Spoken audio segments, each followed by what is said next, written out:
Vamos a llevar a cabo sesión jurisdiccional programada para hoy, 18 de noviembre de 2020, a las 13:30 horas. Por lo que le pido al secretario de acuerdo que dé cuenta de si hay quórum legal para llevar a cabo la misma. Con su autorización, señora presidenta, hago constar que en la presente sesión pública a distancia que se va a cabo en la videoconferencia, además de ustedes se encuentran enlazados mediante voz y video, el maestro Roberto García de Lira y la magistrada Denisa Adriana Porras Guerrero, quienes integran el pleno de este tribunal y, por tanto, conforme al artículo 18 de la ley orgánica, hay quórum para sesionar válidamente. Gracias, secretario. Una vez que hay quórum legal para llevar a cabo la sesión correspondiente, se declara que serán válidos los acuerdos y determinaciones que aquí se tomen. Secretario, informe sobre los asuntos a tratar el día de hoy. Con su autorización, magistrada presidenta, los asuntos a analizar y resolver en esta sesión pública son, en primer lugar, a propuesta de la magistrada Denisa Adriana Porras Guerrero, un proyecto de resolución para el expediente TSLP/RR/14/2020. En segundo lugar, también a propuesta de la misma magistrada, un proyecto de acuerdo plenario sobre el cumplimiento de sentencia dictada en el expediente TSLP/JDC/08/2020 y acumulados. Y finalmente, en tercer lugar, a propuesta de usted, un proyecto de resolución para el expediente TSLP/RR/11/2020 y acumulados. Los nombres de los promoventes y los responsables de los expedientes antes indicados fueron presentados en la convocatoria y en el aviso de sesión publicado en los estados de la jurisdiccional de conformidad con lo previsto en el artículo 28 del reglamento interno. Es la cuenta, magistradas, magistrado. Gracias, secretario. Magistrados, a su consideración el listado de asuntos para resolver el día de hoy. Si están de acuerdo con el mismo, sírvanse a manifestarlo en votación económica. Secretario, de cuenta de la votación. Magistrada presidenta, hago constar que la lista de asuntos fue aprobada por unanimidad de votos. Gracias. En este tenor, se procede al análisis del proyecto de resolución del expediente TSLP/RR14/2020, que está en la ponencia de la magistrada Denisa Adriana Porras Guerrero, por lo que se le cede el uso de la voz. Muchas gracias. ¿Qué inconveniente de la licenciada Clara? Adelante. Buenos días. Buenas tardes. Con su autorización, magistrada presidenta, magistrados, doy cuenta con el proyecto de resolución que propone confirmar el acuerdo del CEPAC, por medio del cual emitió los lineamientos que establecen el mecanismo que se aplicará para la conformación paritaria de los órganos de elección popular en el estado de San Luis Potosí durante el proceso electoral 2020-2021, al considerar vinculados los salarios formulados por el recurrente. Lo anterior, toda vez que en concepto de este tribunal no le asiste la razón al recurrente al señalar que el CEPAC expresa en la parte considerativa de sus lineamientos criterios que no le son vinculatorios. Ello porque la resolución referida emitida por la Sala Superior del recurso de reconsideración SUB-REC 1453-2018 sí vinculó al CEPAC para emitir un acuerdo en el que estableciera los lineamientos y medidas de carácter general que estimara adecuados para garantizar una conformación paritaria de los distintos órganos de elección popular. Aunado que el CEPAC correctamente señala los preceptos constitucionales que establecen la exigencia de integrar tanto ayuntamientos como congresos de diputados de manera paritaria. Por tanto, no es válido exigir una amplitud o abundancia superflua en la parte considerativa, pues es suficiente la expresión de lo estrictamente relevante para explicar y justificar el efecto de que se considera debidamente fundado y motivado. En ese sentido, el CEPAC ha expuesto las reflexiones necesarias para adoptar la determinación, citando la norma aplicable y el argumento suficiente y adecuado al caso concreto. Asimismo, resulta incluido lo expresado por el actor relativo a que los lineamientos son excesivos y rompen con los principios de igualdad y equidad de las personas, y favorece de forma desproporcionada al género femenino, excluyendo al otro sin razón ni causa constitucional justificable. Ello porque, conforme al principio de igualdad y no discriminación, así como al derecho de las mujeres al acceso a la función pública en condiciones de igualdad,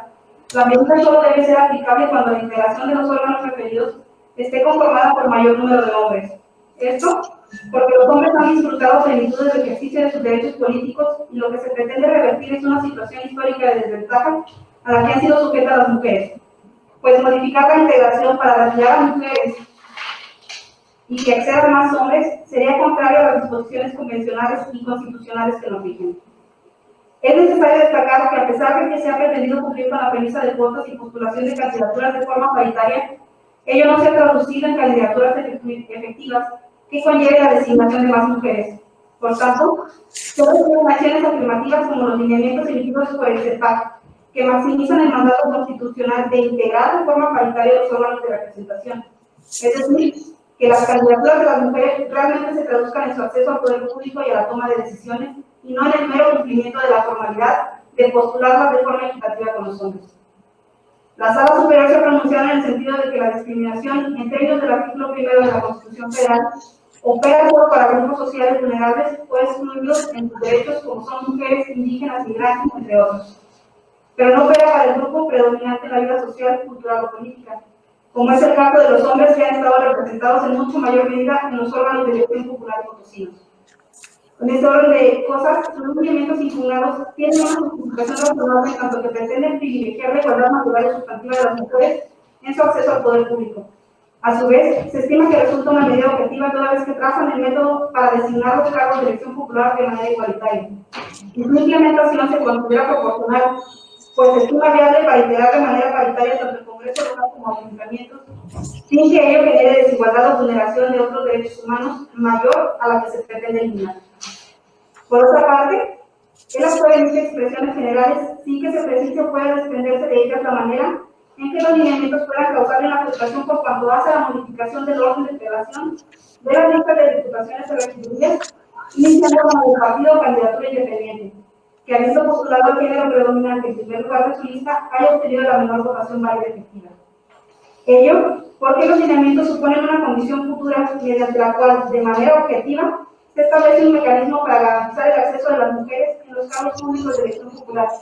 Pero se trata de una directriz abstracta e impersonal que no atenta contra el partido político recurrente, en virtud de que el impuesto se actualizará una vez que la ciudadanía haya emitido su voto y el CEPAC haya realizado el ejercicio de asignación de diputaciones y regidurías por el principio de representación proporcional, y de advertirse que los órganos no están integrados de forma paritaria, procederá a efectuar el procedimiento que se requiere en los lineamientos que se comparten. Además, se estima que con el criterio adoptado por el CEPAC de modificar las listas de representación proporcional de los partidos que obtuvieran la menor votación válida efectiva, se pretende organizar la aplicación de la medida afirmativa con su derecho de autoorganización, de definir sus procedimientos de selección de candidaturas y afectar en la menor medida posible sus listas, ya que esto dependerá de la propia voluntad popular al ejercer su voto en favor de dicho instituto político. Así también, se considera que la aplicación de la medida no puede traducirse en una afectación directa al partido político o candidatura independiente que se trate, toda vez que aún encontrándose en el supuesto que establecen los lineamientos, la modificación en su caso recae sobre el candidato hombre que no será asignado por tomar en consideración a la mujer que le sigue en el orden de la lista. Pero aún con el cambio de género, este sigue estando representado en el órgano popular. En ese orden de ideas, no se vulnera la autoorganización del instituto político ni los principios democráticos, porque de modo alguno implica fallar a las personas registradas en las listas por quienes votó la ciudadanía, sino que, de ser necesario, se modifique el orden de la lista registrada, a fin de cumplir con el mandato convencional y constitucional de hacer efectiva la igualdad entre hombres y mujeres en el ejercicio de sus derechos políticos electorales, lo que incluye el efectivo acceso de ellas a los cargos públicos. Es la pregunta. Gracias. A su consideración, magistrados, el proyecto del cual se acaba de dar cuenta, si desean hacer uso de la voz. Adelante, magistrado. Gracias, presidenta. Referir, desde luego, que estoy con el proyecto, puesto que, como se señala en el mismo, de acuerdo con la reforma constitucional del año 2019, de una manera clara y precisa queda establecido entre sus normas la exigencia, la viabilidad, la obligatoriedad de la observancia del principio de paridad, de tal manera que las determinaciones que en este momento define el CEPAC de ninguna manera no son sustantivas, de tal manera que, como lo señala la excepción constitucional de certeza de la tesis 98-2006, como la excepción al principio, de que permite que cuando aún iniciado el proceso se lleven a cabo lineamientos accesorios o de aplicación contingente, si no se reforman, si no se modifican las normas de manera sustancial, por supuesto que debe permitirse esa reglamentación, como es el caso, ya que como referí y se anota en el proceso, es una obligación constitucional observar la paridad de género. Y son acertadas las citas que se hacen respecto a los criterios tanto a que por la observancia del principio de paridad de género se puedan modificar las órdenes de la prelación en las listas de candidaturas registradas y desde luego un criterio, una tesis bien definida y de la cual tenemos pleno conocimiento, que es en cuanto que las acciones afirmativas, como en el caso se está dando, y se da a favor de las mujeres, no son de ninguna manera discriminatorias. Eso sí, pudiendo que exista algún presupuesto de texto, en el caso no se da, puesto que, insisto, los lineamientos que se están planteando se ajustan al requerimiento constitucional. Gracias. Gracias, magistrado. Magistrado Denise, ¿desea hacer uso de la voz? No, presidenta. Bueno. Gracias. Entonces, se somete a votación el proyecto. Con su autorización, magistrada presidenta, procedo a tomar la votación respectiva. Magistrada Yolanda Pedrosa Reyes. A favor. Magistrado Roberto García de Lira. A favor. Magistrada Denise Adriana Porras Guerrero. Con la cuenta. Magistrado, te informo que el proyecto ha sido aprobado por unanimidad de votos. Secretaria, da lectura de los puntos resolutivos. Con su autorización. Primero, se confirma el acuerdo del Pleno del Consejo Estatal Electoral y de Participación Ciudadana, por medio del cual se emiten los lineamientos que establecen el mecanismo que se aplicará para la conformación paritaria de los órganos de elección popular en el Estado de San Luis Potosí durante el proceso electoral 2020-2021, aprobado con fecha 25 de octubre de 2020. Segundo, la sentencia que se pronuncia en el presente asunto, una vez que haya causado estado, estará a disposición del público para su consulta cuando así se solicite de conformidad con lo precisado en el considerando 9 de la presente resolución. Tercero, notifíquese en los términos ordenados. Gracias. ¿Desean hacer alguna observación, magistrados? Ninguna. Se procede a la engrosa, secretaria.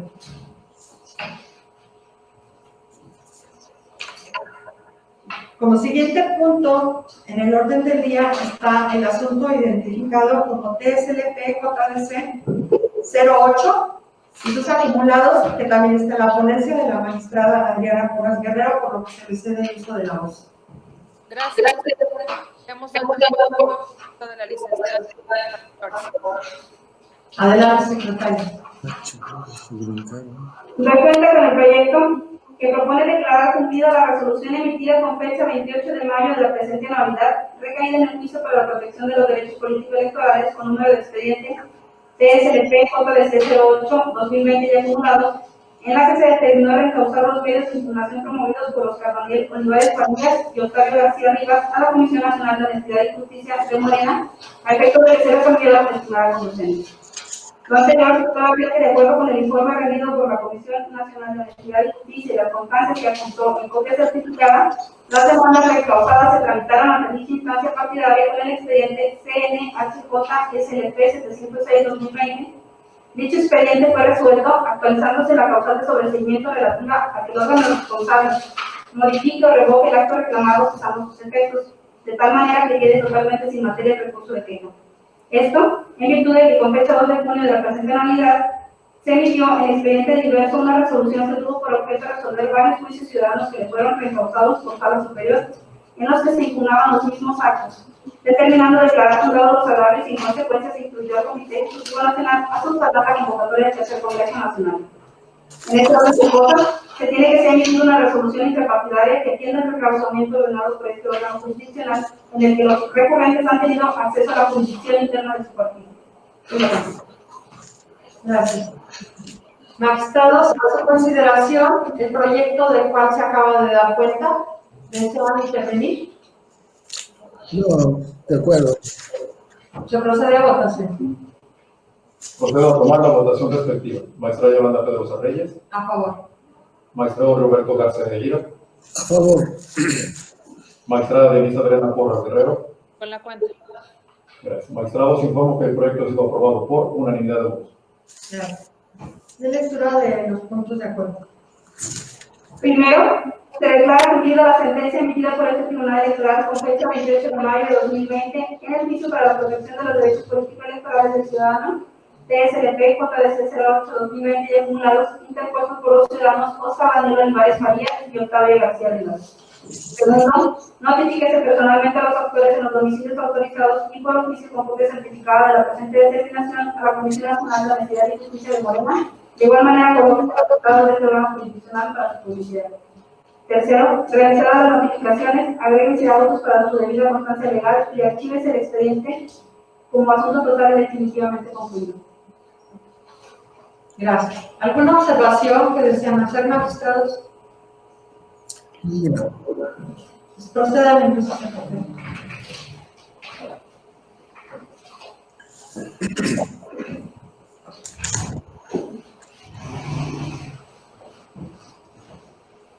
Como último asunto en el listado del día de hoy está el TSLP-RR diagonal 2020 y sus acumulados que están en mi ponencia, por lo que le cedo el uso de la voz a la licenciada Ángeles González Castillo para que dé cuenta. Con su autorización, magistrada presidenta, magistrados, doy cuenta con el proyecto de resolución del recurso de revisión identificado como TSLP, diagonal RR, diagonal 11, diagonal 2020 y sus acumulados. Ok. En este orden de ideas, la ponencia propone confirmar el acuerdo impugnado por los actores en virtud de lo siguiente, mismos que por cuestión de metodología serán analizados y estudiados de manera conjunta toda vez que los planteamientos guardan una estrecha relación. Atendiendo a eso, se abordará el tema respecto a lo relacionado a la emisión de los lineamientos sin consulta. Los actores alegan que el acuerdo controvertido viola los derechos políticos electorales de los pueblos originarios en virtud de que la autoridad responsable emitió los lineamientos en materia indígena sin consulta previa, vulnerando el derecho de dar a conocer la opinión, la posición o las aportaciones de las comunidades indígenas sobre los temas o asuntos trascendentes relacionados con sus condiciones. En ese sentido, no le existe la razón a los partidos inconformes toda vez que los lineamientos cuestionados en relación con la postulación de candidatura parten de las acciones afirmativas en materia indígena que tienen como base el artículo 1 y 2 de la Constitución Federal y diversos tratados internacionales a favor de las personas y comunidades indígenas, así como la obligación del CEPAC de dar cumplimiento a la sentencia SUB-REC 214/2018 emitida por Sala Superior en la que se ordenó crear acciones afirmativas a favor de grupos indígenas. Esto es así porque, dado que las acciones afirmativas constituyen una medida compensatoria para la situación de desventaja que tienen como propósito revertir un escenario de desigualdad histórica y de factor que enfrentan ciertos grupos humanos en el ejercicio de sus derechos y con ello garantizarles un plano de igualdad sustancial con el acceso de los sectores sociales. Desde esta perspectiva, la implementación de las acciones afirmativas constituye un instrumento idóneo para concretizar la pluriculturalidad reconocida en el Estado, así como los derechos derivados a favor de las personas integrantes de los pueblos y comunidades indígenas, cuya optimización emana de la Constitución Federal y diversos tratados. En ese sentido, la Sala Superior ha establecido como criterio que las acciones afirmativas establecidas a favor de ciertos grupos y sus integrantes, tales como las mujeres indígenas, discapacitados, entre otros, justifican el establecimiento de las medidas para revertir esta situación de desigualdad, las cuales tienen un sustento constitucional y convencional en el principio de igualdad material. Si se parte de percibido que la emisión de los lineamientos que regulan el registro de las candidaturas para personas de pueblos y comunidades indígenas en las elecciones de diputados y ayuntamientos del Estado de San Luis Potosí durante el proceso electoral 2020-2021 se dieron el cumplimiento de la sentencia antes mencionada. Así que el derecho a que se reserven espacios de participación política a favor de personas indígenas en ningún momento se traduce como la imposición de requisitos adicionales, porque la racionalidad de las medidas adoptadas por el CEPAC solo tienen el alcance de lograr espacios de representación política en condiciones de no discriminación y equidad para las personas pertenecientes. Por ello, el hecho de que una persona indígena sea considerada en las fórmulas de partidos políticos no constituye un requisito adicional para acceder al cargo. Por el contrario, la medida resulta acorde a mantener la optimización de que cualquier ciudadano o ciudadana haga posible el derecho de ser votado sin que la calidad de persona indígena pueda ser un obstáculo.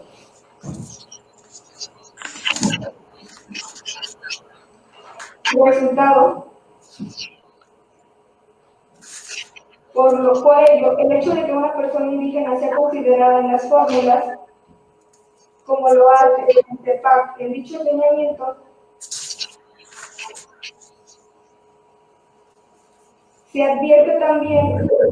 que de las constancias de la autoridad responsable llevó a cabo diversas actividades con el propósito de recibir opiniones y observaciones, como lo es para llevar a cabo la consulta indígena para la elaboración de acciones afirmativas en materia indígena. Sin embargo, en el presente nos encontramos con factores relacionados con la problemática de salud del país, como la enfermedad SARS-CoV-19 y la especial situación de vulneración que enfrentan en específico las comunidades y pueblos indígenas. En esa condición de vulnerabilidad en materia de salud de los pueblos indígenas en específico, diversas instituciones se han pronunciado al respecto. Las Naciones Unidas emitieron una guía COVID y los derechos de los pueblos indígenas. La Comisión Interamericana de Derechos Humanos, una resolución 1/2020, denominada Pandemia de Derechos Humanos en las Américas. El Instituto Nacional de los Pueblos Indígenas emitió una guía para la atención de pueblos y comunidades indígenas y afromexicanas ante la contingencia sanitaria generada por el virus SARS-CoV-19, en donde se aprecia que todas enfatizan el grado de vulneración de las comunidades y pueblos indígenas a nivel nacional que tienen en materia de salud, valorando el derecho de la salud de las personas en contraste con la consulta previa que tienen los pueblos y comunidades indígenas, dada la pandemia mundial por la que se atraviesa en el momento, resultando para la autoridad responsable justificable la imposibilidad de consultar a los pueblos y comunidades indígenas debido a una causa mayor consistente en la pandemia por la enfermedad COVID-19. Por otra parte, entre los agravios que aluden el Partido del Trabajo es la autoadscripción calificada. En ese sentido, no les asiste la razón al partido recurrente toda vez que dicha acción afirmativa es un requisito que el criterio de este tribunal se encuentra identificado en el artículo 2, párrafo 5 y párrafo A, inciso 7 de la Constitución Federal, así como el artículo 9, segundo párrafo, fracción 4 de la Constitución local. Toda vez que el concepto de identidad puede identificar que los elementos que dan pauta para identificar y entender los medios que dichas personas tienen para reconocerse como miembros en sus pueblos originarios y de esta manera ser susceptibles de los derechos consagrados en el artículo 2 de la Constitución Federal, ante la inclusive de los derechos indígenas a nivel constitucional, es indispensable verificar que las personas reúnan la calidad de indígena para representar al colectivo que se autoescribe. En ese sentido, la Suprema Corte de Justicia de la Nación ha establecido que el artículo 2 de la Constitución exige que las legislaturas políticas establezcan previsiones específicas que regulen el modo de manifestar esa conciencia de pertenencia y la autoadscripción, toda vez que esta constituye el criterio determinante para definir quiénes son las personas, pueblos y comunidades indígenas. Ahora bien, en los casos en los que pueden verse involucrados los derechos colectivos de otras personas, es necesaria la exigencia de una autoadscripción calificada en la que bajo ciertas constancias o actuaciones pueda acreditarse el vínculo de la persona con la comunidad indígena con la que refiere tener pertenencia cultural. En ese sentido, el artículo 9, segundo párrafo, fracción 4 de la Constitución local dispone que la ley establecerá sus derechos y obligaciones con base en la conciencia de su identidad étnica, debiendo ser criterio fundamental para determinar a quienes se les aplicará las disposiciones sobre sus pueblos y comunidades indígenas, así como que las mismas coadyuvarán en la última instancia de este reconocimiento, es decir, las disposiciones locales nos establecen que la autoadscripción de las personas indígenas para efecto de gozar de sus derechos a favor de las personas pertenecientes de pueblos y comunidades indígenas serán reconocidos por su propia comunidad de pertenencia. Por ello, los partidos políticos deben presentar elementos que demuestren el vínculo de la persona que pretenden postular con la comunidad a la que pertenecen a través de los medios de prueba idónea para ello, tales como constancias expedidas por autoridades de la comunidad o población indígena en términos del sistema normativo interno correspondiente. Es decir, no implica que en todos los casos sea necesario acreditar una autoadscripción calificada, pero en circunstancias en las que la postulación sea a través de partidos políticos o candidaturas independientes, la exigencia de la autoadscripción calificada es necesaria para lograr la materialización efectiva y protección de los derechos en beneficio de las personas integrantes de dicho grupo y así evitar fraudes a la ley de superficie.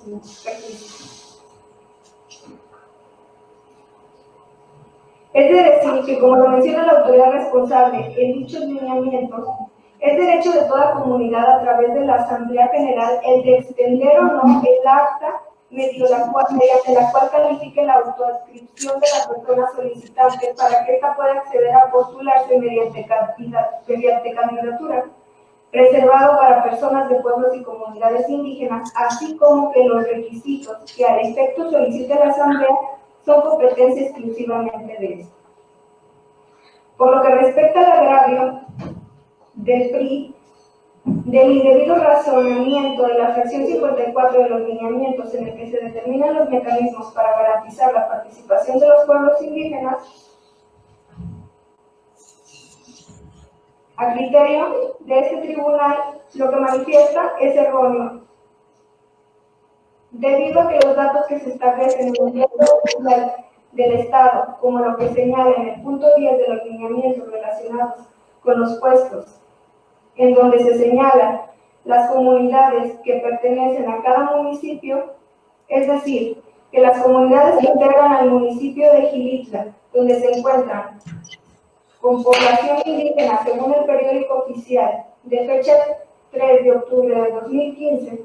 indebidamente se añadieron al municipio de Tancanhuitz, trayendo como consecuencia el aumento tanto de localidades como de indígenas, pero además que efectivamente el CEPAC detectó el error en el formato elaborado por el CONSA.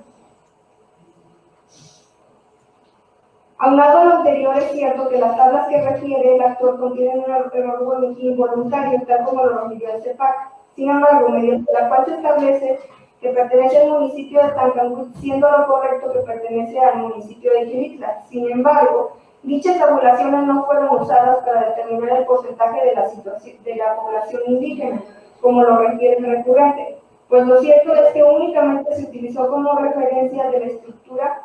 de las asambleas de las comunidades y pueblos indígenas, pero en ningún momento en forma estadística para determinar los porcentajes de la población indígena.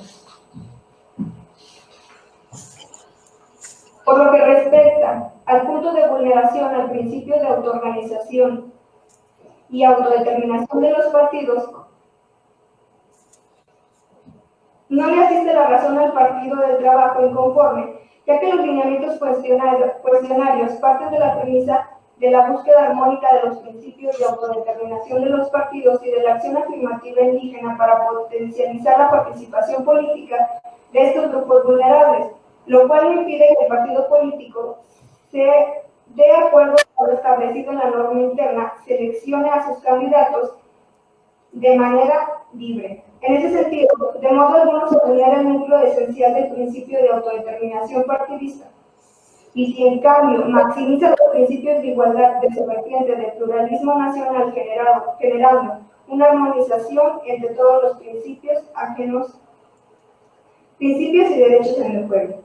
En efecto, el artículo 41, penúltimo párrafo, base primera de la Constitución Federal, estableció que las autoridades electorales solo podrán intervenir en los asuntos internos de los partidos políticos en los términos que señale la Constitución y la ley. Lo cierto es que también por disposiciones constitucionales y convencionalidades, los partidos políticos están obligados a potencializar la inclusión de las comunidades indígenas en la integración de los órganos legislativos, al reconocer la Constitución, el principio de configuración pluricultural nacional, establecido en el artículo 2 de la Constitución Federal. En ese sentido, los partidos políticos de autodeterminación y autoorganización de los partidos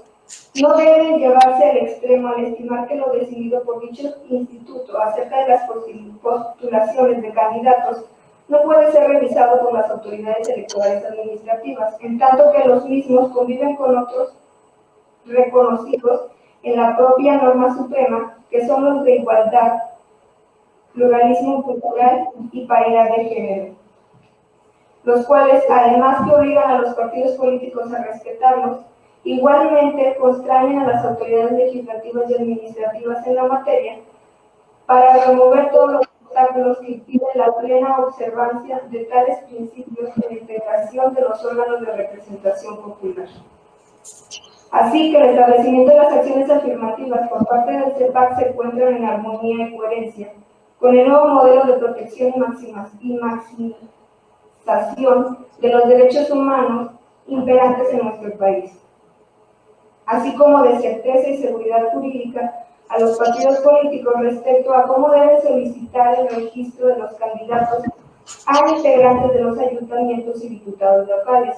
así como los ciudadanos y ciudadanas que pretenden participar, quienes de antemano conocen la debida oportunidad que dicho instituto ha definido con las medidas esenciales con el objetivo de cesar las condiciones de desigualdad que históricamente han enfrentado las comunidades indígenas en el acceso a los cargos de elección popular, a fin de cumplir con el mandato contenido en la Constitución y en los instrumentos internacionales, y así hacer efectiva la igualdad entre hombres y mujeres en el ejercicio de sus derechos políticos electorales. Por lo que respecta al derecho de reelección que dice se violentó, en términos generales, la reelección supone la posibilidad jurídica de quien haya desempeñado algún cargo de elección popular pueda contender nuevamente por el mismo cargo al finalizar el periodo de su mandato en la medida de que cumplan las condiciones y requisitos previstos para su ejercicio. Pero no podemos perder de vista que la reelección en el ordenamiento jurídico mexicano no concede el derecho de ser postulado obligatoriamente o ser registrado en una candidatura al mismo puesto. Ello supone que no implica o establece una garantía de permanencia y, por tanto, en principios de reelección no se tiene una premisa sobre la paridad o la autoorganización de los partidos. En ese sentido, la reelección guarda una relación con el principio de autoorganización de los partidos políticos, pues la opción de postular nuevamente quienes fueron electos en las comisiones anteriores están comprendidas en la libertad que tienen dichas entidades para definir sus candidaturas. Asimismo, la reelección consecutiva debe considerarse solo como una posibilidad para ejercer el derecho de ser votado, que permite a la ciudadanía o ciudadano que ha sido elegido para ocupar una función pública como la reelección periódica, que intente postularse de nueva cuenta para el mismo cargo bajo las reglas y los lineamientos que se dispongan. Esta posibilidad es suficiente para considerarse que la regulación de la reelección entra en el ámbito de la tutela del derecho de ser votado, con independencia de que la postulación dependa del cumplimiento de los requisitos establecidos en la legislación y la normativa interna de los partidos. Lo anterior partiendo de que el ejercicio del derecho de ser electo, incluso en una situación ordinaria, es decir, en la que no se trata de elección consecutiva, está supeditado a condiciones semejantes. La Suprema Corte de Justicia ha admitido esta vinculación entre la reelección y el derecho de ser votado, por lo que la regulación de la reelección en el sistema mexicano forma parte de la configuración legal de los derechos de la participación política. En esa línea de pensamientos, cuando se trata de un derecho fundamental de ser votado, se debe revisar de la regulación de reelección y no arbitrariedad, es decir, que las exigencias para estar en la actitud de reelegirse persiguen una finalidad legítima y están previstas en la ley atendiendo los criterios de racionalidad y proporcionalidad. En consecuencia, el derecho de reelección de los funcionarios públicos en funciones, en caso de que no encontrara con la adscripción indígena requerida, es una medida que inicia en el derecho de autodeterminación y autoorganización debe ejercerse respetando la modulación impuesta en los criterios impugnados, porque dicha restricción es mínima y potencializa fines constitucionalmente exigibles. Por lo que respecta a los agravios respecto a la ausencia de estudios pertinentes y análisis del contexto real de los distritos que se eligieron para implementar las medidas a favor de los pueblos y comunidades indígenas, se advierte que devienen infundados los motivos de los hechos valer por el Partido del Trabajo, ya que la responsable se incorporó y tomó en cuenta, al emitir el acto reclamado, diversos elementos históricos documentales para conocer el contexto y la situación de los pueblos y comunidades indígenas de los municipios aludidos, así como las buenas prácticas para reglamentar su implementación. Además, desde el criterio de población indígena, es un criterio objetivo para el establecimiento de acciones afirmativas a favor de pueblos y comunidades indígenas para garantizar la representación ante los órganos legislativos y municipales, ya que al emitir los lineamientos cuestionados, la responsable claramente hace alusión metodológica, hablando de la serie de insumos que utilizó para soportar la emisión de las acciones afirmativas en materia indígena cuestionadas por el partido aquí actual.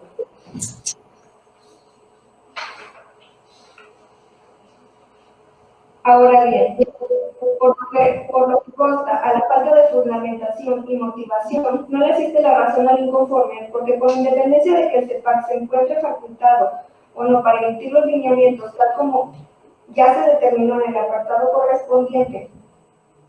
de esta resolución, lo cierto es que los emitidos resultan congruentes con disposiciones de la Corte Constitucional y Supranacional, que dotan razón y sentido a la prevalencia del principio de igualdad y no discriminación y pluriculturalidad a favor de los pueblos y comunidades indígenas. Además, porque la base de su origen descansa en el deber de acatar lo ordenado por la Sala Superior en la sentencia recaída en el recurso de reconsideración número sub-reg 214/2018, que la vinculó para emitir las acciones afirmativas cuestionadas. Tanto así que el artículo 16 constitucional establece en su párrafo primero el imperativo para las autoridades de fundar y motivar sus actos que incidan en la esfera de los gobernados, pero la convención al Estado constitucional que exige la expresión de ambos a los actos de autoridad pueden revertirse de dos formas, a saber, la derivada de su falta y la correspondiente a su inexactitud.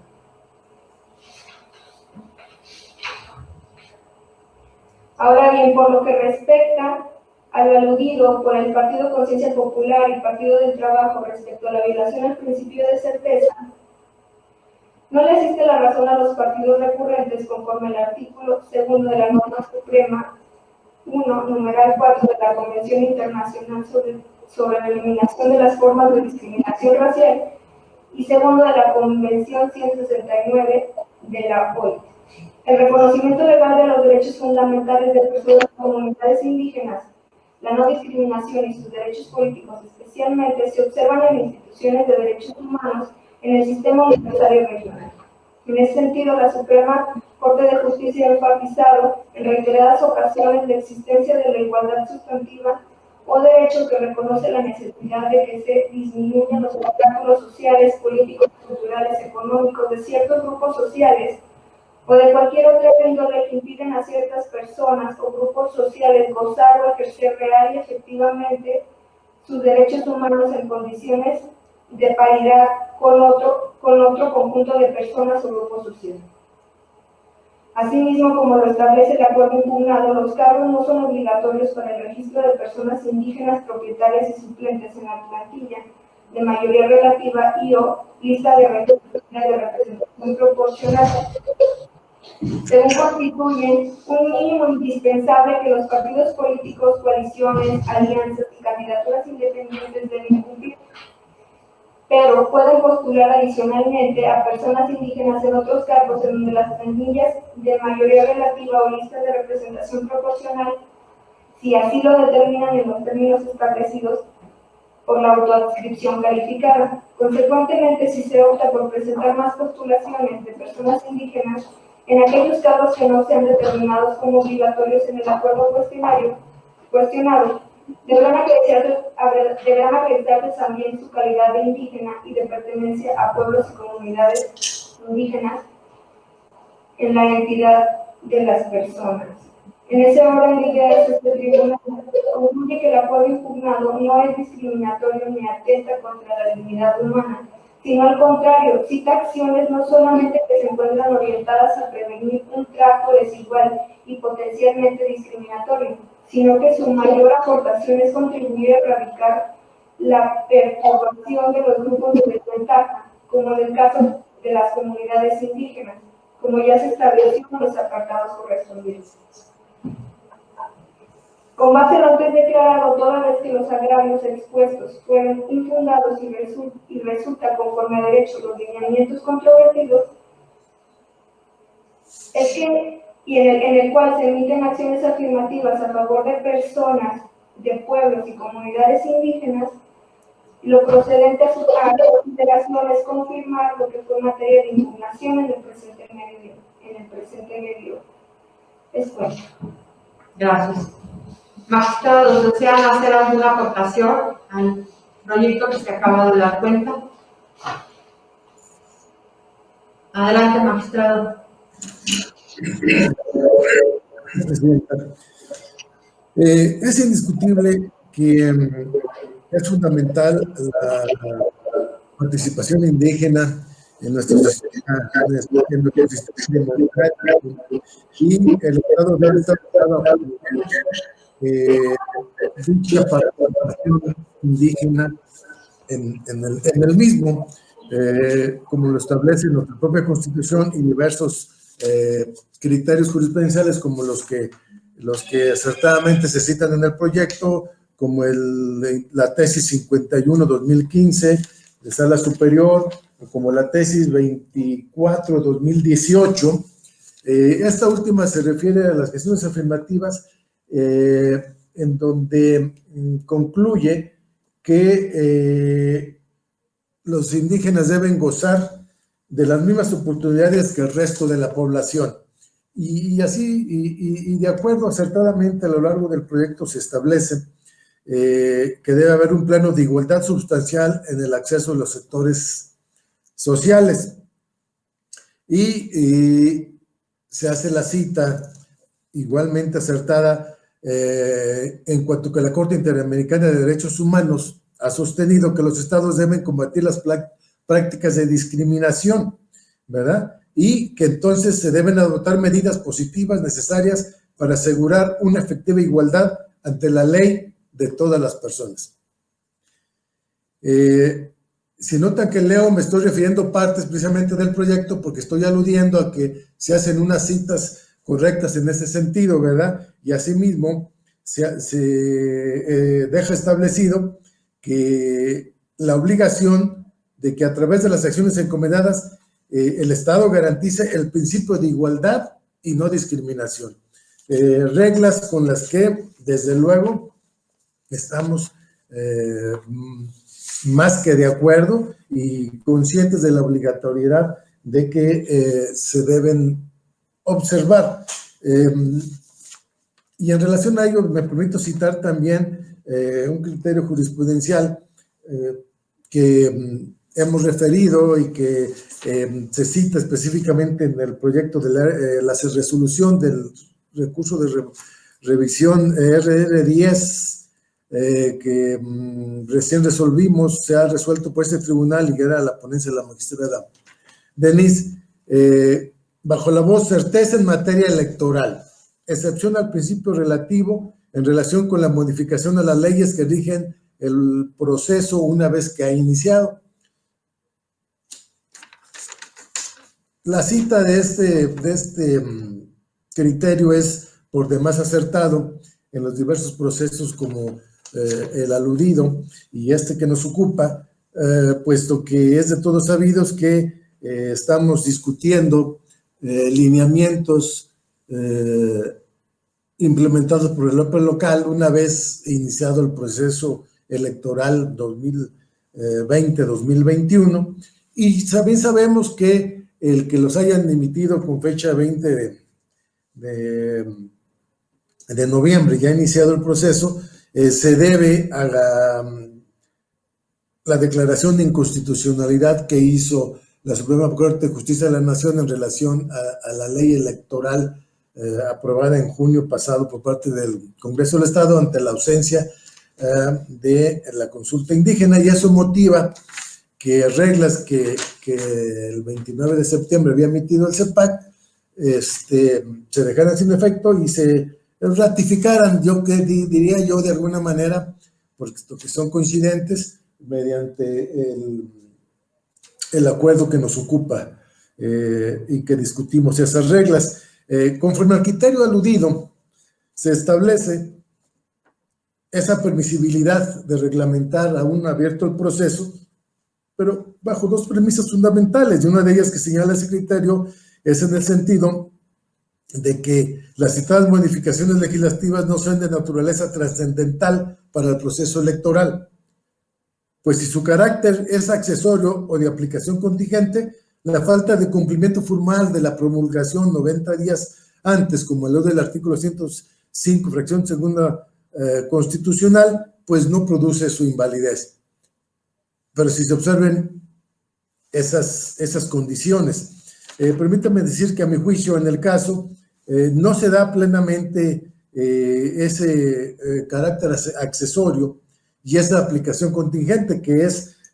probable, se refiere a que sea probable que se dé o que no se dé esa aplicación, puesto que en el caso se están dando reglas que ineludiblemente, de manera imperativa, se habrán de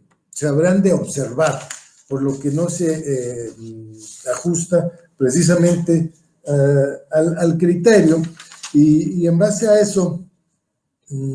me permito también referir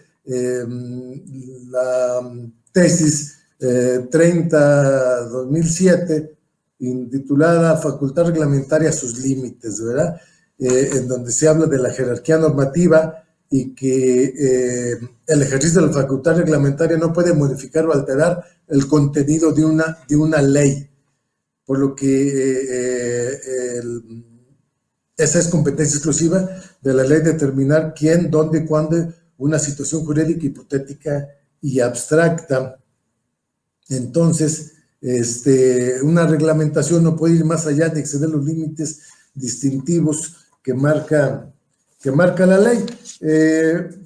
Y con esto me quiero referir concretamente al hecho de que en el acuerdo que nos ocupa, en el punto 5, al hablar de la inclusión indígena, se refiere en el 5.1 del acuerdo del OPLE, CEPAC, los partidos políticos, coaliciones, alianzas partidarias y los candidatos o candidatos independientes deberán contemplar de manera obligatoria en su registro de candidatos a diputados locales y ayuntamientos a personas indígenas. Me parece que es correcto que se imponga esa regla a los partidos políticos, porque precisamente se ha buscado eliminar el monopolio que ejercen los mismos y es necesario regular su actividad, y en particular para proteger en este caso a un sector vulnerable como son los indígenas, el imponerle a los partidos políticos esa obligación. Si bien quebranta un tanto el carácter de accesorio o contingente de la regla, como lo hice notar hace un momento en relación al criterio de certeza a que aludí, lo cierto es que por otro lado me parece que también no es una regla equilibrada, como se señala en la propia ley. No hay un principio de igualdad absoluta de todas las personas, puesto que al referir y sujetar también a los candidatos independientes, ya no está atacando el monopolio de los partidos políticos, sino que está obligando a una persona física que válidamente, conforme al artículo 35 constitucional, puede aspirar a ser votado, puede aspirar a ser candidato independiente, y también esa figura de la candidatura independiente deviene de esa libertad de no estar obligado a que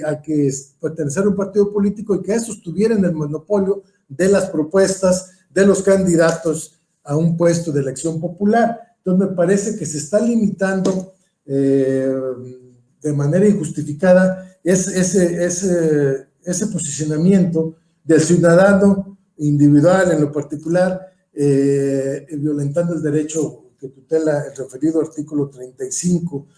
constitucional, y de esta manera se pierde un tanto cuanto la proporcionalidad de la determinación, las oportunidades, no se da esa equidad de oportunidades, puesto que una persona en lo individual no puede estar obligado a hablar de postulación de alguien de calidad indígena, porque él no va a proponer a nadie, se va a autoproponer si es que satisface los requisitos y requerimientos que marca la ley, obviamente está sujeto a ello. Por lo tanto, quiero reiterar a la vez, de manera paralela, que estoy de acuerdo con la progresividad de los derechos de los indígenas y que debemos de tomar todas las medidas para que se dé una participación real y objetiva, con reglas claras y precisas de su participación. Pero también me parece que esa regla que establece el CEPAC es absoluta y violenta el derecho de la individualidad del ciudadano de a pie que no pertenece a un partido político y que no tiene más opciones al no pertenecer a un partido político que participar de esa manera en lo individual si así lo desea. Y entonces, si en los distritos 13, 14 y 15, donde se está sujetando por parte de las reglas del CEPAC que sean candidaturas indígenas, incluyendo a los independientes, pues da el razonamiento de que ahí ya hay más del 60% de la población indígena, pero hay un 40%, entonces quiere decir que hay aproximadamente un 40% que no es indígena, dentro de los cuales de ese 40% podrían estar personas que, atendiendo a su individualidad y a sus derechos particulares que le concede la Constitución, quisieran ser candidatos y no pueden ser candidatos porque esa regla los inhibe, y si se busca ser un candidato independiente, pues tiene que ser un candidato indígena. Entonces se da esa situación con la que no estoy plenamente de acuerdo, y ciertamente debo recordar que del 5 al 14 de octubre era la temporalidad marcada en el calendario electoral para que las candidaturas independientes, los aspirantes a candidaturas independientes se registraran para las diputaciones, para el ayuntamiento, incluso para el gobernador. Ya pasó ese periodo, y si bien esta es una medida provisional y se establece para el proceso electoral 2020-2021, donde van a tener vigencia esas reglas, parecería que a nada productivo, a nada conduce el pretender dejar sin efecto estos lineamientos, puesto que el proceso avanzó y ya no sería, aun cuando modificáramos esa regla, susceptible de participación los candidatos independientes. Sin embargo, me parece que es oportuno hacer estos señalamientos, este pequeño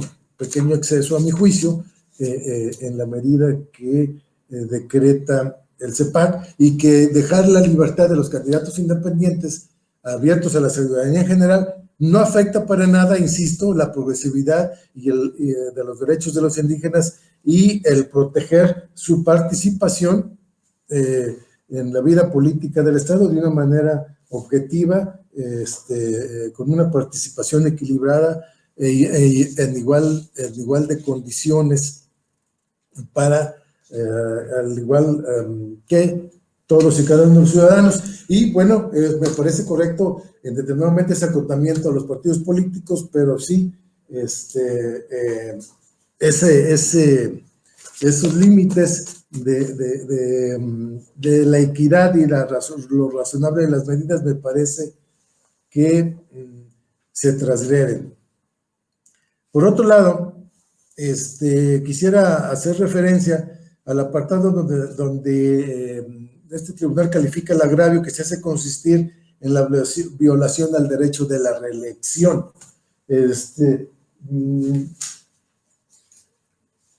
creo que en ese sentido, también debiera, y ahí sí estamos a tiempo, creo yo, de hacer una modulación, una modificación en cuanto a los lineamientos que da el CEPAC, en el sentido de que en esos distritos 13, 14, 15 sean candidatos indígenas necesariamente en parte de los diputados, para los diputados por parte de los partidos políticos, perdón, y también en cuanto se señalan diversos municipios en donde para la integración de los ayuntamientos deben de ser también necesariamente candidatos indígenas. Estamos hablando de la regulación que hace el CEPAC de 17 municipios, y en cuatro de ellos, Tancanguis, Cuscatlán, Tanlajas y San Antonio, hace el acotamiento de que necesariamente debe ser el candidato a presidente municipal indígena y el primer regidoría de representación proporcional. Como dije al principio de mi intervención, estoy de acuerdo en que se le dé una amplia protección a los derechos electorales de ese sector vulnerable como son los indígenas, pero también debo señalar que las medidas afirmativas no deben de transgredir la ley y mucho menos la Constitución. Y en este caso, el derecho a la reelección está contemplado en cuanto a los ayuntamientos en el artículo 115 constitucional y en cuanto a los diputados en el 116 constitucional. De tal manera que ahí pudiera hablarse de una confronta de derechos constitucionales y tal vez debería hacerse una ponderación puntual para establecer por qué en este caso concreto debe haber supremacía de los derechos de los indígenas y debe ser, como lo establece el CEPAC, de una manera completa y absoluta la regla que determina. Nada más que vuelvo a referir lo que se señala en este propio proyecto, en donde se habla que debe haber oportunidades parejas para toda la población y debe haber un trato de igualdad. Entonces, me parece que el privar de la oportunidad de ejercer ese derecho constitucional de la reelección no está debidamente razonado y que pudiera en determinado momento salvarse y respetarse ese lineamiento en beneficio de los pueblos y comunidades indígenas, de que en esos 17 municipios se le dé la participación tal y como lo dice el CEPAC, sí, con la única salvedad, a mi juicio, de que se respetara lo dispuesto en el artículo 15 y 16 constitucional en cuanto al derecho a la reelección. Y me parece, con todo respeto, que sostener esa regla bajo la premisa de que el derecho a la reelección no es obligatorio, de que no es una premisa impositiva para los partidos políticos y que desde luego la persona que lo ejerce está sujeto a que el partido político que lo propuso o aquel miembro del partido político de la alianza que lo haya propuesto lo decida ponerlo como candidato. Creo que no es un impedimento ni es un razonamiento suficiente para sostener ese acuerdo. Ciertamente comuno con el argumento que se da en el proyecto sujeto a consideración en cuanto que la reelección no es un derecho obligatorio y que está sujeto a la potestad de los partidos políticos. Pero eso no justifica en su confronta a los derechos extensivos que se están haciendo de los grupos indígenas, con lo cual, insisto, estoy de acuerdo en que la progresividad de sus derechos, pero estamos hablando de que sin un razonamiento previo, preciso y bien definido, se esté desdeñando un derecho constitucional que, como ya dije, consta en premisas concretas y precisas de los artículos 115 y 116 constitucionales, por lo que a mi juicio debería de hacerse esa ponderación, y bueno, no la hizo el CEPAC, por lo cual me parece que se debió haberle dado un tratamiento más especializado en cuanto a ese aspecto se refiere. Por el momento me permitiría hacer estas manifestaciones, reiterando mi conformidad con el reconocimiento a los derechos a los pueblos y comunidades indígenas y en particular a los de nuestro estado, de quienes me consta están plegados de necesidades sociales, culturales, económicas. Tuve la oportunidad de... gracias. A ver, sí, hilo como lo estábamos señalando, ¿verdad? Entonces, decía que reitero esa voluntad y que me constan esas carencias al haber convivido con ellos 3 años, siendo juez de primera instancia en la Tancangüí, que es predominantemente indígena, ver los días de plaza, como la diferencia de circunstancias entre los citadinos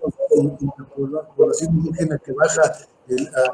al mercadear, a adquirir sus bienes, en su vestimenta, en todos aquellos satisfactores que tienen a su alcance, que dista mucho de ser equitativos y que sean de una manera equiparables a los que gozan los citadinos. Y por lo tanto, en plena voluntad de que se les respeten sus derechos y de que las autoridades como el CEPAC y nosotros tengamos esa voluntad de respetarles esos derechos. Sin embargo, me parece que entonces, ante esa premisa y esa necesidad, debemos ser más precisos. En el acuerdo del CEPAC, me parece que no hay reglas claras en sus puntos de acuerdo respecto a las formas en que deba de elegirse sus candidatos, y que desde luego parte de las premisas de respetar incluso sus derechos, sus usos y costumbres. Me parece que deja de manera abierta la forma de elección, no establece reglas precisas, reglas adjetivas, de las cuales creo tiene toda la facultad para plantearlas de acuerdo a los lineamientos constitucionales y a los lineamientos de los criterios a los que hemos hecho alusión. Por tanto, creo yo que en el más amplio respeto a la jerarquía constitucional se deben de ponderar particularmente los derechos que tutelan los artículos 115 y 116 constitucional, aparejados al 35, por supuesto al 35, que hace alusión concreta a los derechos políticos, y desde luego al 1 y 2 constitucional, en donde se establece constitucionalmente con plenitud la igualdad de todos los ciudadanos y el más amplio respeto que debe haber a las comunidades indígenas y al respeto irrestricto de sus derechos a la luz constitucional y a la luz de la convencionalidad. Entonces, si de lo expuesto se concluye la ausencia de esas reglas precisas y de que se están estableciendo reglas no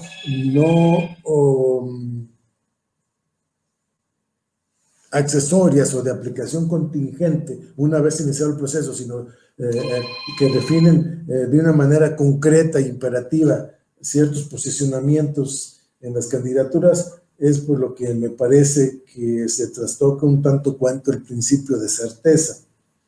Y de ahí los señalamientos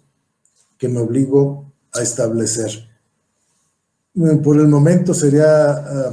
cuanto, Presidenta. Gracias, magistrado. Gracias. Magistrada Denise, ¿desea intervenir? Sí, gracias, presidenta. De manera muy breve, solamente para explicar por qué acompaño el proyecto en todos sus puntos. Y sí creo que el tener este tipo de discursos por parte de los magistrados en los que fijamos nuestra postura enriquece el debate y el hecho de que estemos revisando esta ponderación de derechos y el por qué se debe de revisar cada uno de los puntos que constituye la sentencia es importante para efecto de la claridad que deben de tener los justiciables y la ciudadanía en general, aunque sea un aspecto que ya no es ejecutable, me refiero exclusivamente a lo de los candidatos independientes, porque creo que aunque ya no se esté dentro del plazo y que ya una modificación les pueda afectar en su esfera jurídica o no, igual sea importante el debate en este espacio que es en el que se tiene que dar, en el espacio administrativo y ahora en el espacio jurisdiccional, por lo que creo que no es óbice tratarlo, porque el simple hecho de ponerlo sobre la mesa, un tópico de esta envergadura, resulta pertinente e importante, sobre todo cuando, a mi juicio, existe un paradigma o un cambio de paradigma en los derechos de los que, como bien dice el magistrado Rigoberto, tenemos la obligación de poderlos implementar con una visión progresista. No coincido en el hecho de que se esté desdeñando un derecho constitucional como el de la reelección, porque tenemos que recordar que estos lineamientos son, además de una acción afirmativa, un acatamiento a una sentencia dictada por la Sala Superior. Y quiero recordar o traer a colación la parte toral de la sentencia, porque habla de garantizar el efectivo acceso a ocupar estos espacios. Es decir, la sentencia no se limita a decir que se impulse la participación o que se garantice la mera participación de los pueblos y las comunidades indígenas, sino que efectivamente se garantice por medio de estos lineamientos que lleguen a ocupar un espacio. Entonces, me parece que en este sentido, la palabra garantizar sí obliga en las facultades que tiene el OPLE de regular la ley, el hecho de que se llegue a ocupar estos espacios y no simplemente hablar de una participación o de garantizar ese piso mínimo parejo que también tenemos las autoridades jurisdiccionales de contribuir a que así sea. Entonces, creo que en ese tenor de garantizar, como bien lo mandata la sentencia, así como maximizar estos derechos en estos distritos y en estos municipios en los que es evidente la presencia y la importancia de la población indígena y el hecho de que históricamente no hayan sido representados por la mayoría de la parte de la población que las integran, creo que estamos ante una decisión importante para poder maximizar esos derechos y por eso creo que no riñe con el derecho de la reelección y que sí el establecimiento de reglas más precisas o más claras sí sería de nuestra parte, de la autoridad jurisdiccional, una intromisión indebida a la vida interna de los partidos políticos y también por lo que hace a su autoorganización, a su autodeterminación, y creo que la autoridad administrativa no tendría las facultades para ello. Entonces, en términos generales, es lo que me gustaría resaltar del proyecto y sobre todo el justificar el por qué lo acompaña. Gracias, presidenta. Gracias, magistrada. Bien, sí me gustaría a mí puntualizar algunas cuestiones sobre el proyecto del cual se dio cuenta. Primero, resaltar que se trata de un recurso de revisión en el que no hay revisión de oficio respecto de los argumentos que se presentan en esta instancia y que el proyecto se dio una puntual contestación a lo expresado por los recurrentes. Por tanto, el punto que resalta el magistrado relativo a los candidatos independientes, pues no formó parte de la litis en estos proyectos. No hay los argumentos que expresa el magistrado dentro de los agravios que se presentaron en este tribunal. En segundo lugar, sí me gustaría también mencionar que el proyecto se hizo una modulación respecto de los principios constitucionales en cuanto a la participación política de los pueblos indígenas, y no dejando de lado que por supremacía constitucional se deben de ponderar estos derechos, y también se toma en cuenta que tiene las regulaciones que efectuó el OPLE tienen como propósito ampliar los cauces del ejercicio efectivo de los derechos a ser votado. Y es evidente que el tratamiento a estos colectivos se debe hacer de manera diferenciada a otro tipo de ciudadanos, como los que se refiere el magistrado Rigoberto. Y también el propósito era aminorar las condiciones de desventaja y equilibrar la participación de estos grupos vulnerables. Y como ya lo señaló también la magistrada Denise, el haber emitido estas reglas o esta regulación en torno a la participación de estos grupos tiene que ver precisamente con una cuestión que ya se había visto en el proceso electoral anterior, en el que ya se había dado la indicación o la orden al Consejo Estatal Electoral de que acatara o de que dispusiera de un nuevo reglamento en el que le diera la participación a estos grupos vulnerables, pero que lo garantizara. Entonces, una forma de garantizarlo, me parece que lo hizo correctamente el CEPAC,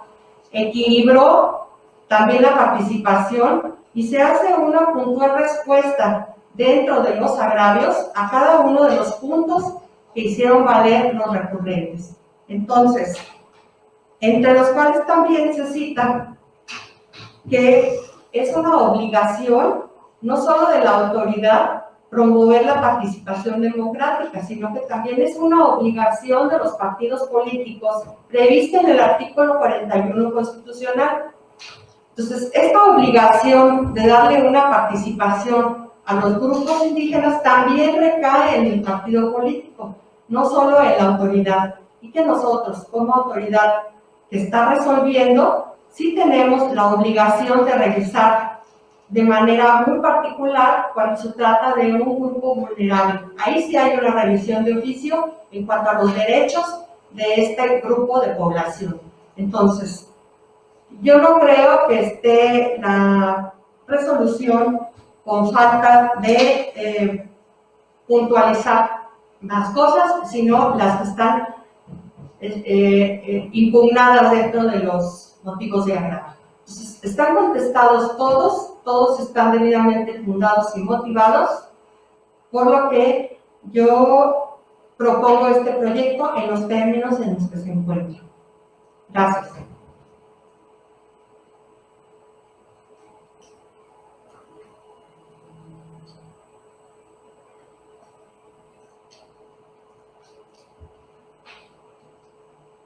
Magistrados, si tienen